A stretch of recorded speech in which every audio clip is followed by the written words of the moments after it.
अपने सांसारिक कर्तव्यों का पालन करते हुए जब हम जीवन यात्रा में आगे बढ़ते हैं तो कभी कभी महसूस होता है कि काश हमारे पास कुछ अलौकिक शक्तियां होती।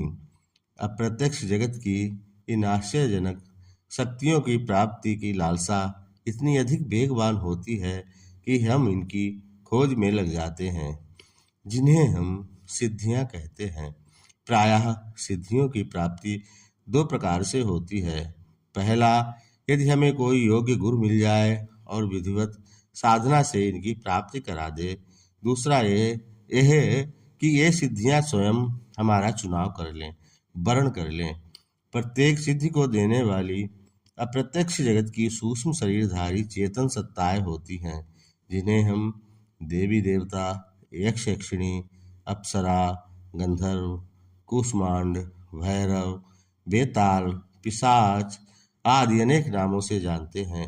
दोनों में से किसी भी प्रकार से सिद्धि प्राप्ति हेतु हमें शारीरिक और मानसिक रूप से शक्तिशाली अवश्य बनना होगा।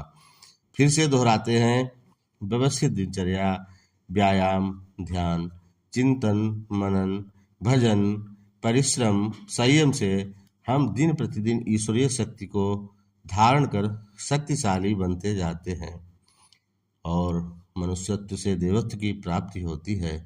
यदि मनुष्य योनि में भी हम पशु की भांति खाने, सोने, मैथुन में ही व्यस्त रहे तो फिर हमारा पतन हो जाता है और मनुष्यत्व से पशुत्व की प्राप्ति होती है। सौभाग्य की बात यह है कि हमारा पशुत्व से विकास हो चुका है और आज हम मनुष्यत्व की प्राप्ति कर चुके हैं, यानी कि आज हम मनुष्य हैं। बस ध्यान यही रखना है कि हमारा स्तर गिरने ना पावे। यदि हम अपना स्तर उच्च बनाने के प्रयास में लगे रहे तो हमें देवत्व की प्राप्ति हो जाएगी और अप्रत्यक्ष जगत की चेतन शक्तियां हमारे वशीभूत हो जाएंगी। तभी अलौकिक शक्तियों के स्वामी बनने की हमारी लालसा तृप्त हो सकेगी और हम धन्य हो जाएंगे। जब ज्ञान पिपासा शांत होगी तो हमारा मानव जीवन सफल हो जाएगा। फिर एक निरीह पशु की भांति मृत्यु हमारा दुर्भाग्य नहीं बन पाएगी, कारण कि हमें सद्गति मिल चुकी होगी। यदि हम अप्रत्यक्ष जगत की चेतन सत्ताओं से संपर्क साधना सीख गए तो फिर एक दिन ऐसा अवश्य आएगा कि हम सर्वशक्तिमान परमात्मा को भी प्राप्त कर लेंगे। किसी महापुरुष के शब्दों को मैं भी दोहरा रहा हूँ कि उठो, जागो और अपने लक्ष्य को प्राप्त करो।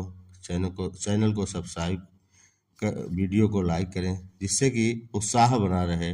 धन्यवाद।